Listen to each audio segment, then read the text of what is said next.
Bilasizmi?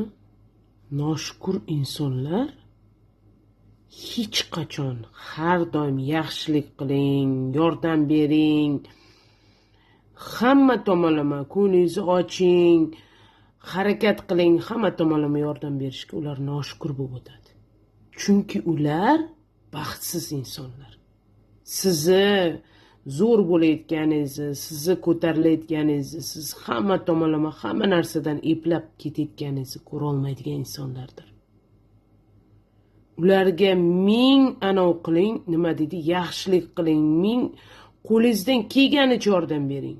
Pulingiz tarafdan ham, vaqtingizni ham, eng oltin vaqtingizni ham ajrating, ular noshukur bo'lib o'tadi. Chunki ularni aytadi-ku, bitta maqol bor. Anaqa bukirdi, go'r to'g'irlaydi degan. Bu to'g'ri maqol.